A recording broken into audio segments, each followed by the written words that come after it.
You are listening to the Two and Out CFL podcast, a proud member of the Canadian Football Podcast Network. It's Travis Currah and it is Sheldon Jones as we're coming out of the second last weekend of CFL football. That means we only have one more Friday night football to go, which is pretty sad, I think. But Sheldon, you just had Thanksgiving too. I can't say that I'm not jealous because I'd be lying, man. How'd it go? It was good. I made the pierogies. We had cabbage rolls this time, so I love cabbage rolls, so that's great. There's one thing I forgot to mention last pod, though. When I went to Manitoba for Thanksgiving, our little cousin made up this keychains for me, and it's all CFL teams. Oh, wow. Like little friendship bracelets. My little cousin named Landry. So shout out to Landry in Glenboro, Manitoba, because he's... Yeah, that's cool. Real one. Yeah. Now, take me through your pierogi today. making process, Sheldon. Well, you see, you have to, make the dough, and then, of course, the filling. No, I'm not Dave Stadnick. I don't make amazing pierogies. You buy the bag, usually the one that's on sale, and then you boil it. But it's key when you're taking it to an event or a supper. They clump together, right? You don't want that to happen. So I layer it in a casserole dish and then put parchment paper and then layer it. Well, so there actually was some, effort and things that went into that. A little bit. Well, because when you told me today you had to make pierogies, I was like, Sheldon? Hey, I can make food. Like, I'm a good cook. It's just I've never tried making pierogies before, so I felt judged a little bit there. I did, to be honest, but well, who am I kidding? I don't know if pierogies are necessarily, I would say, hard to make. No, it's time consuming. But very labor intensive. Yes. So yeah. I was like, Sheldon Jones is going to put those delicate hands to work and get pinching pierogies. I was shocked.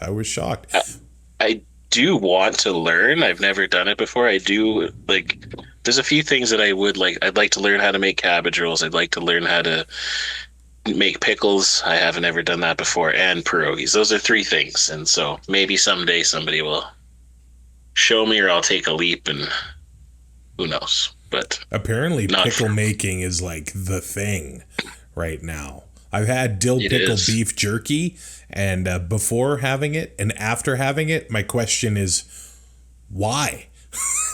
Oh, I've had dill pickle jerky before and I liked it. It was good. And I was like, why? I don't get this. I just don't get it. Yeah. Why do I need dill beef?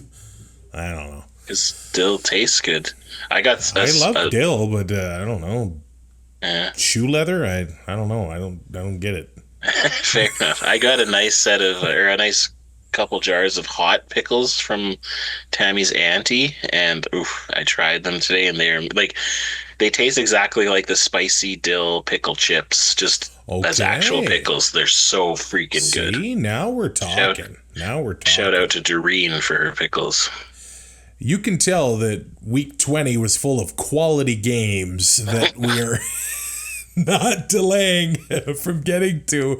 I think a lot of the games just come with questions coming out of them.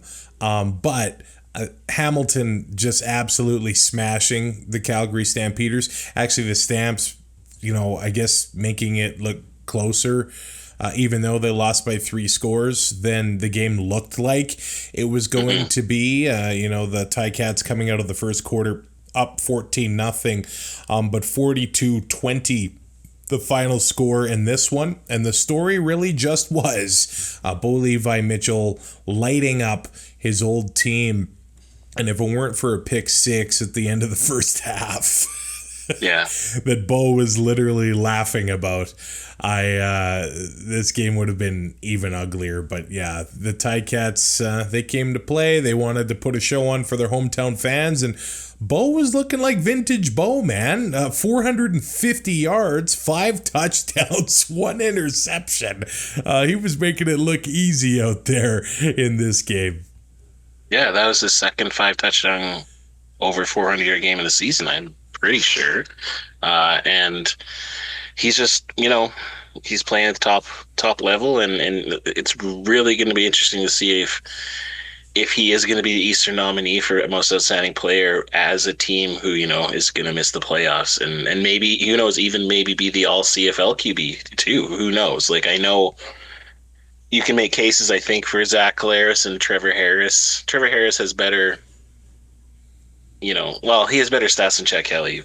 If you want to compare the two of them, just because they both missed time, I guess. But it'll be very interesting to see where some of the all CFL kind of awards go to, just because there's been a lot of different play and some unsung heroes, and there's been some perennial all-stars that haven't quite lit it up this season. So I'm interested to see how that happens. Shakes out. Yeah, go vote for your all CFL team just because, hey, you can win $4,000. That would be pretty sweet. But there was a pretty spirited debate halftime in this game between Milt Stegall and Davis Sanchez. Davis, it looks like he threw a name out there, Tyrese Beverette, as maybe the MOP of the East. He's got 98 tackles. He's all over the field. We know an impact that he makes for the Montreal Alouettes on defense, but I get it. It's an individual award. It's not a team award here. It's so weird. Like, is there a time when, an MOP has gotten benched in a season? Like, well, this is bizarre, and it's not to say that the football's been bad. You know what I mean? Like, the games this year have been very entertaining. At least I think, and the numbers show that the tickets and the ratings have been positive, but there just hasn't been an MOP that absolutely separates from the West. So I think that the ballot and, the campaign for Roland Milligan has legs to it. And I think he's going to be the guy. I think maybe Bo could be the East nominee, but I think not being in the playoffs voters are probably going to hold that against him. Yeah, and it's understandable. Like, I hope they don't hold his benching against him, because I don't think he necessarily did anything to deserve his benching. Like, he never was terrible. But the defense in Hamilton was near the beginning of the season, and when they got out to their poor start, kind of no different now than Nathan Rourke being benched. I'm not sure it's necessarily all Nathan Rourke, but the team needed a shakeup, and look what happened this week. We'll get to it later, but so I understand holding some things against players, but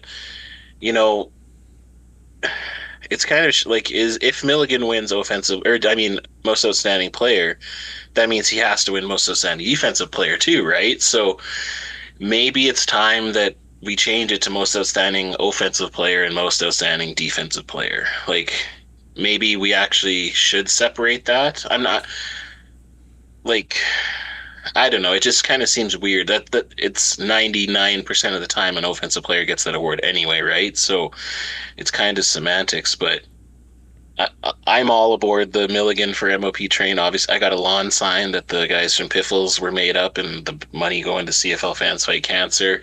So I'm all in, but I got my green glasses on, but he has had a stellar season, so I'm leaning to him winning as well. But maybe it's a conversation to see if we should change it or not in the offseason. I don't know.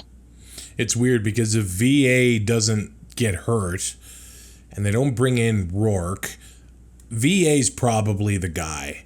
For sure. But there are several guys this season that had to miss time, and like Cody at one point, I think during the summer, when Montreal was on that run and Fajardo was looking great, I think maybe he was being talked about, but he missed time, and they moved to their backup, and now he hasn't really been lighting it up like early in the season either. It's been really, really odd that way. I was thinking about other defenders in the East. And I kind of wonder if Wynton McManus was able to play, all 18. He missed kind of all of August. Tyrese Beverette's been on the field for all the games, it looks like. So it's Even an interesting Sankey. decision to make, yeah. Sankey's got 100 tackles now. So, yeah, there's the most outstanding defensive player award might be even more, contested, I guess, than the most outstanding player, which is weird because if like we said, if Milligan does win it, he should win it no matter what. So I'm excited. I'm excited to see how it shakes out. Well, if I look at Beverette's stat line, like he kind of fills it up here. He's got 98 tackles. He's got 9 on special teams, 8 tackles for a loss, 4 sacks, 2 interceptions, 4 forced fumbles, 1 fumble recovery. I think there might be a case for him in this one. This is a bizarre year. Maybe the voters maybe it can be the first time that it's an all defensive most outstanding player. Milligan against Beverette. That'd be pretty interesting. And Milligan's been a monster on special teams. 20 tackles on special teams. But he's also leading the league in interceptions and knockdowns, right? Yeah. I think. So he's got 8 interceptions, yeah. Wow. Yeah, there's been some amazing just play in general, but amazing defensive play this year. And there's really no wrong answer. Unless they give it to Brady Oliveira. Let's be honest here. Oliveira's had a great season, but when you are perennially great, yet you don't score a touchdown till week 13. And I know that they had Strevler in there, and I know he got a lot of the short yardage touchdowns, but I just don't think. I think Brady had a great year, another great year. I don't think he had an outstanding year. So I just really don't want to see him coming out of the West here, but we'll see what happens. 5.8 yards a carry for Brady Oliveira. He leads the CFL in rushing by about 140 yards, 1,318 yards there. And Kadeem Carey's got 4 more touchdowns than Brady Oliveira. I know he's got a lot less yards, but yeah, this is a bizarre year, and the debates are probably going to be going for a little while yet on this MOP thing. But Bo, he's making it tough to deny. Let's just say that. Stephen Dunbar Jr. gets 146 yards on 7 catches and 2 touchdowns in this one. Tim White, 5 catches, 128 yards, 2 touchdowns. Giovanni Robinson gets a touchdown. Greg Bell rushes for 139 yards on 15 carries in this one. And then it's why are you rattled? Oh, because I had Butler in fantasy. Oh. I didn't realize I didn't see the depth chart and took him out. No, it was a great game for Bell. It was good to see. Yeah, and then I look at Calgary. Yeah, the offense just couldn't do anything. I don't even know what you say. They just didn't have it. Hey, they won first overall pick. Good for them. There's a positive for Stamps fans. You'll get the best player in the draft. Good for you. I mean, even when Cody Grace is shanking punts, it's not good. It's just not going well for the Stamps, and Hamilton just really made it look easy. That does it for this game, really, winning by 3 scores. But you know what? Every game had a team that got out looking really, really dominant, and that does include the second game, the Toronto Argonauts beating the Ottawa RedBlacks 38-31. Argos were up 28-6 at halftime, and they were up 38-6 after 3 quarters. So the Argos brought the heat, and after I watched gas. Montreal play, I get they're traveling across the country. They played Thanksgiving Monday, but you had your starters in for the most part. And that was your performance against the Lions. I think this Argo team right now, other than, well, and they beat Winnipeg. The Argos are probably the hottest team going into the playoffs. They're not a team I want to play, and that D-line, they really stir the drink, and now the offense they're able to move the ball too. The Argos are a team I don't think I'd want to play in the playoffs. Yeah, they're rolling at the right time.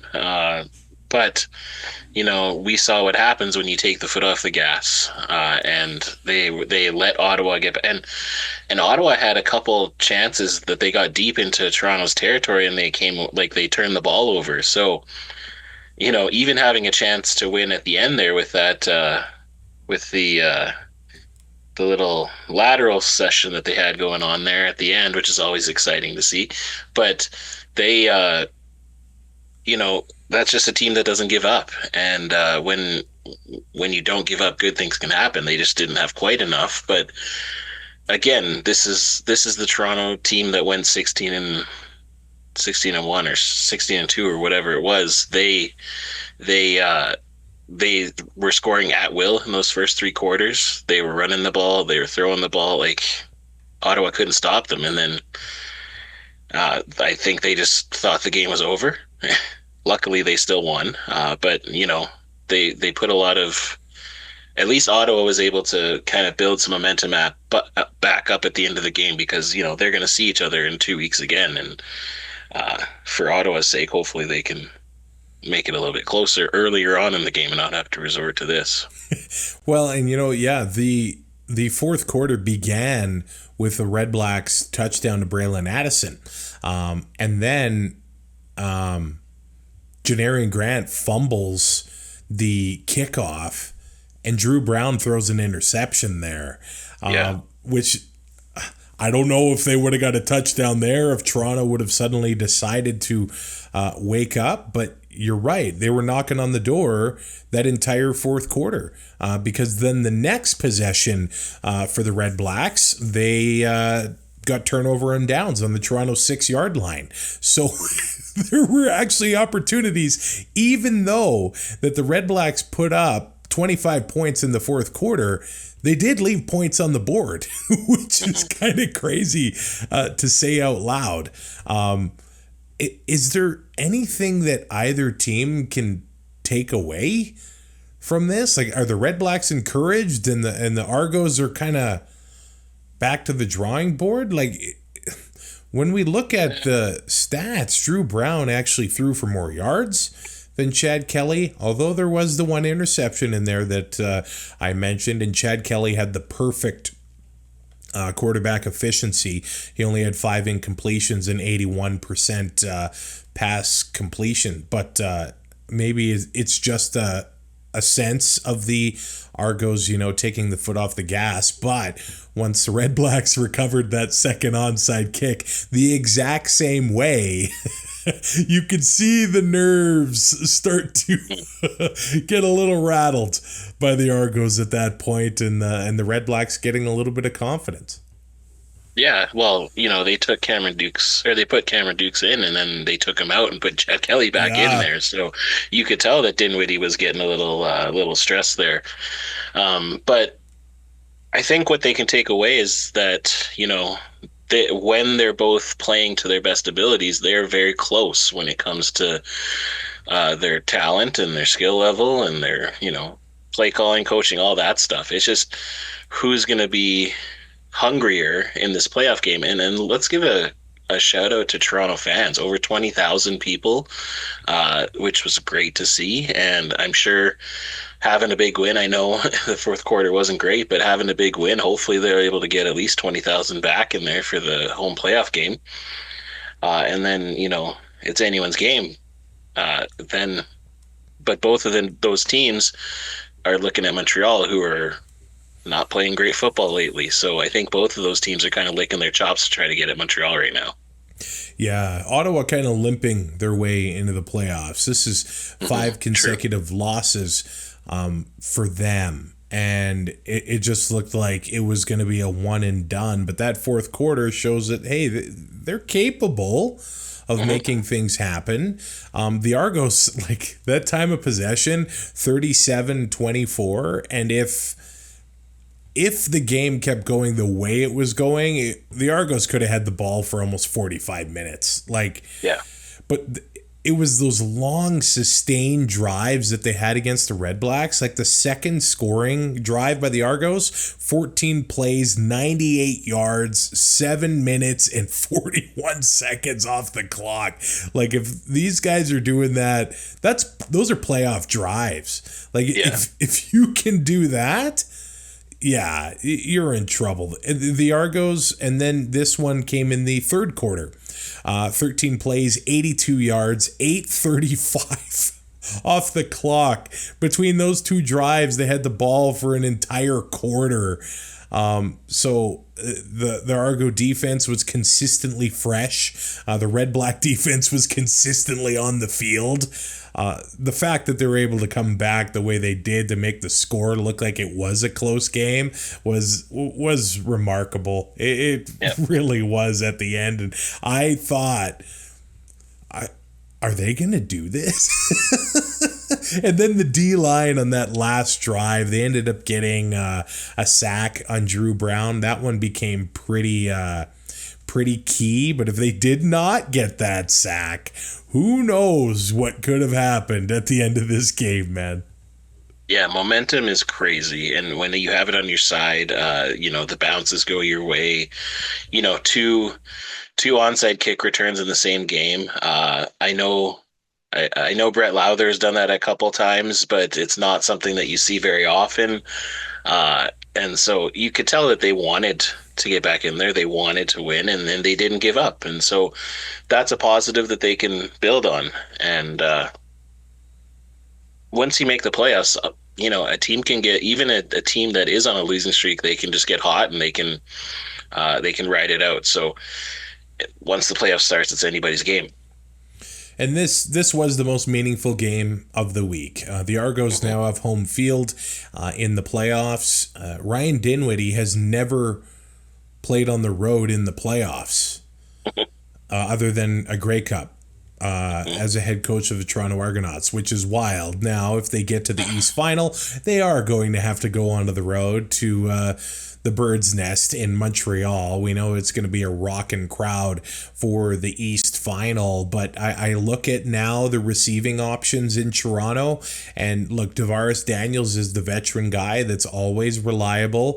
DeMonte Coxey, we know the catches he's capable of making. He had 80 yards in this one, and then the receiver that's come on this year and has become a reliable target for the Argos is Mackay Polk. 3 catches, 104 yards, a touchdown here.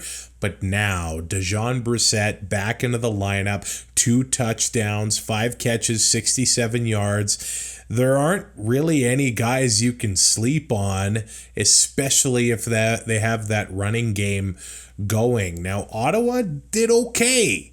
Kadeem Carey, 14 carries, 55 yards. He did have a touchdown in this one. So Ottawa, they did okay limiting the run, but they've got all these receivers that can make an impact on the game in Toronto now, and Chad Kelly's finding a way to find them and make teams pay.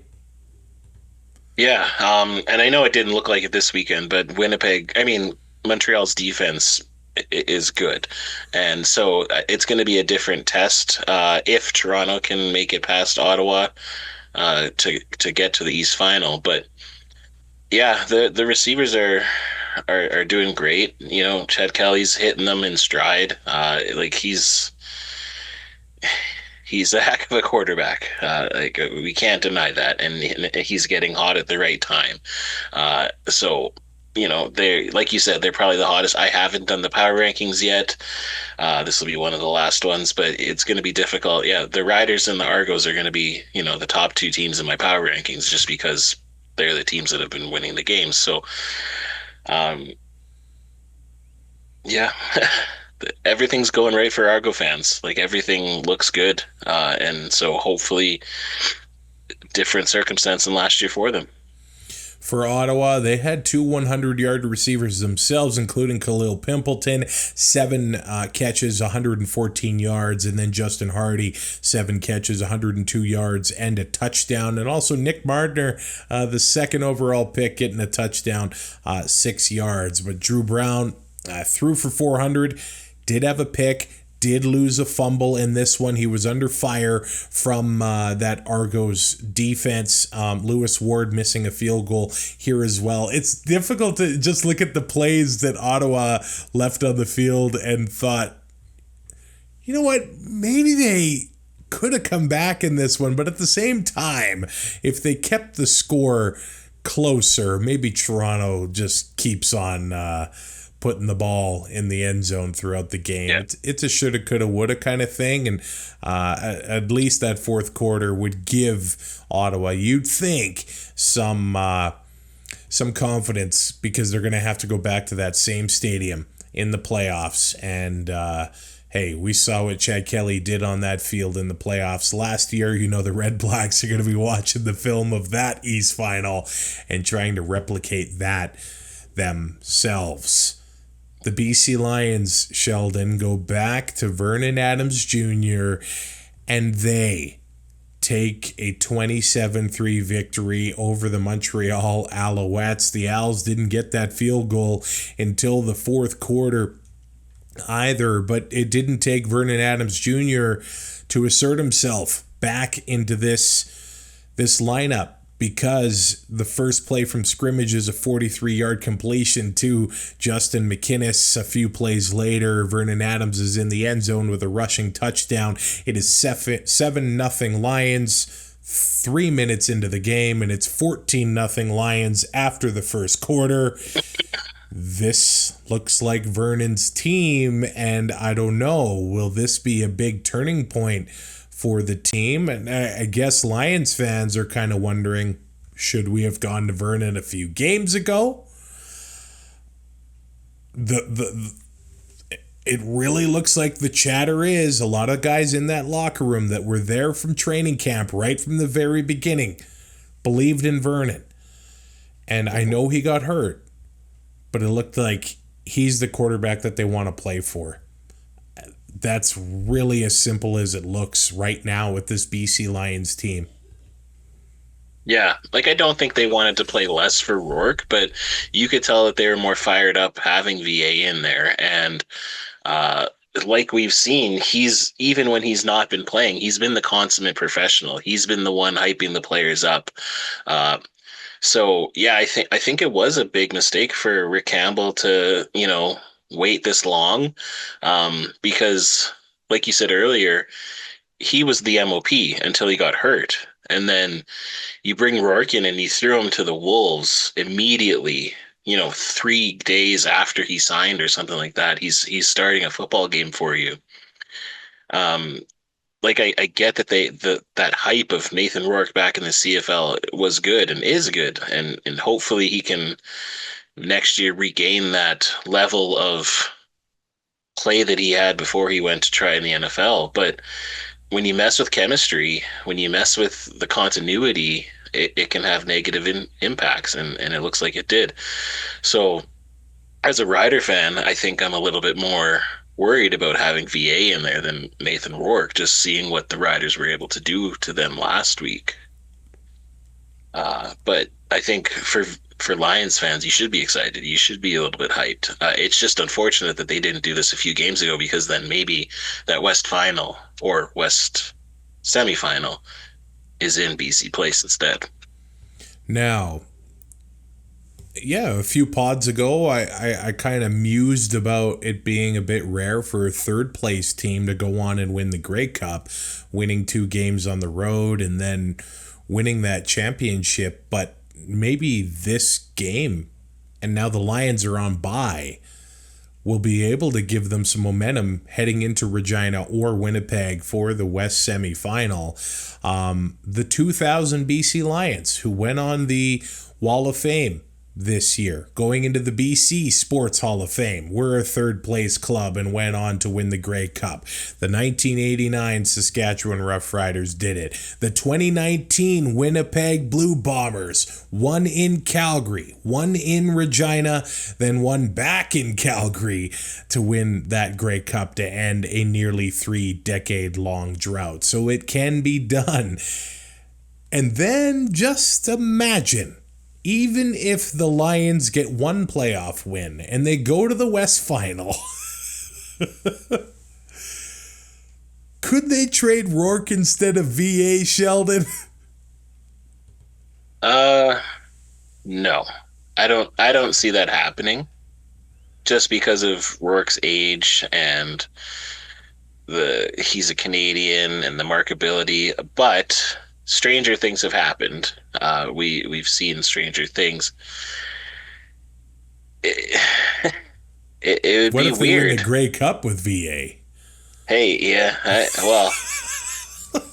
I know. We're gonna trade our maybe the Grey Cup MVP away. Well, we've lived through that. We've seen that happen. Because Gary Joseph was traded in 2008 away from the Saskatchewan Roughriders after winning the Grey Cup and being the MOP or the MVP. So, hell of a storyline to keep us going in the off season. But selfishly, I would like a cheaper Grey Cup ticket, so hopefully BC's not in there. However, just to be in that stadium with BC being in the Grey Cup with VA, let's say they win and him hoisting that Grey Cup, and then his trade value goes up quite a bit. I'll say that. Or would he say, I don't want to play for you guys anymore? Wow. I don't think he's the quarterback who's going to say that. I think there's another quarterback that might say that to a different team. But are you talking about Trey? Yeah. Oh, okay. VA he's a team guy, and he's bled for the BC Lions. You can tell that he wants to be there, but I think he also realizes that Rourke is the guy of the future there. I think he just wanted to be able to start what he finished, or finish what he started here, because they had an amazing start. They are firing at all cylinders with having a home Grey Cup. And then it just kind of all got taken away to him due to circumstances beyond his control, an injury, and then the re-signing of a franchise quarterback. So I hope it works out for him. If the Riders can't win the Grey Cup, I obviously want to see Vernon Adams win the Grey Cup this year, and then he can come to Saskatchewan. We'll take you. If VA could pull it off, that would be the fairy tale ending, I think, to this season. We'll see. He ends up going 26-36, 385 yards. There were 2 interceptions in there, but the 2 touchdowns, and he rushed for 1 as well. Justin McInnes, 105 yards. Keon Hatcher, 117 yards. And Alexander Holland's getting rolling, and he got a touchdown in this one as well. He's been pretty quiet on the stat sheet as of late. Oh, and yeah, the 52-yard touchdown to Stanley Berryhill III that they made look awesome. Now, I know there were the interceptions in there, but it's what made the Lions, I think, so exciting at the beginning of the year. They were just going out there and throwing the ball. And hey, if you get picked off at the team's 10-yard line, whatever, just treat it as a punt. Unless it's a 3-yard interception or whatever it is. But the Lions just dominating from the absolute get-go. Cody Fajardo was getting hit, which brings in another question. I think, Jason Moss is definitely trying to sell to his team that all these games matter. I think you can only say that so much. I think it's human nature for these players to, I'm really just patting the stat sheet at this point. But I think Moss probably wants to see some consistency and just to see them, move the ball. And that just, it's not happening. at this point. But, Austin Mack wasn't playing. Walter Fletcher wasn't playing. And they did lose their right tackle in this game. In a game that doesn't really matter to you, and I know the roster sizes are limited to what they are, that could be a significant loss for this Alouettes team down the stretch. Honestly, I think this is great news for Rider fans because, Jason Maas isn't going to want the Alouettes to go into the playoffs, into a bye week 1-5 in the last 6 games. Like, that's no different than Ottawa being 0-5 going into the playoffs. Like, I think he's going to want to see the team, trying to get some momentum, trying to show they can do it because, they're playing Winnipeg, who they very easily could be playing in the Grey Cup. And do they want to go in and just, I guess that's another layer because you don't want to show them too much if you might play them in the Grey Cup. But I just can't see Jason Maas being satisfied with them going in, like just playing a nothing game and then having a bye week to get ready for the East Final. Like he's going to need in front of his home fans too. Yeah. And so I assume, Fletcher and Mack aren't going to sit again because that would be 3 weeks without them playing. So maybe that was part of it. But you can't sit Cody for this game. I think you need to be able to get some momentum for at least he's got to play a half so that he can see what he's doing. But I guess we'll talk about that on our next show. That's about it for week 20. I mean, talking about the Lions, probably going with VA, I'd say he earned a start in the playoff game. Campbell said it. Campbell said he's did? starting in the semifinal. Yep. So we have that. BC, wherever they're going to be playing in the West Semi, they're going to be going with Vernon Adams Jr. Do you think that's the right choice? I'd love to hear that comment up on our YouTube channel.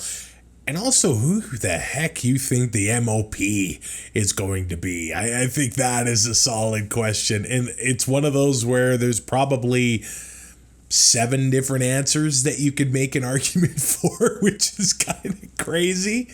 You're going for Agent Zero. Is that his name? Agent Zero? That's right. Roland Milligan Jr. Say his name. Roland Milligan Jr. He's got a significant amount of people behind him, and I think it's growing every week. So that's week 20 in the CFL. The Argos have earned a home field in the East semifinal as well. You can go to twoandout.ca. You can rate, review, and subscribe to the show on YouTube and your favorite podcatcher. And the website is great. There's links to our Patreon, our merch shop, as we are here for the final week of the regular season, week 21, with first place in the West still on the line. As if the Winnipeg Blue Bombers go to Montreal and win, it's sealed. They are first in the West. If they lose to the Alouettes, well, all the Riders need to do is beat the Calgary Stampeders to beat first in the West. But as we've seen it before, Winnipeg will probably lose, and then Calgary will probably win. Yep. That would probably be the most unlikely way to finish week 21, but anything can happen in the CFL. I'm Travis Currah. He is Sheldon Jones. We'll talk to you soon, right before week 21.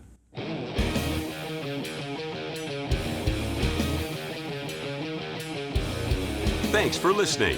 Find more great shows like this at CF Pod Network on Twitter.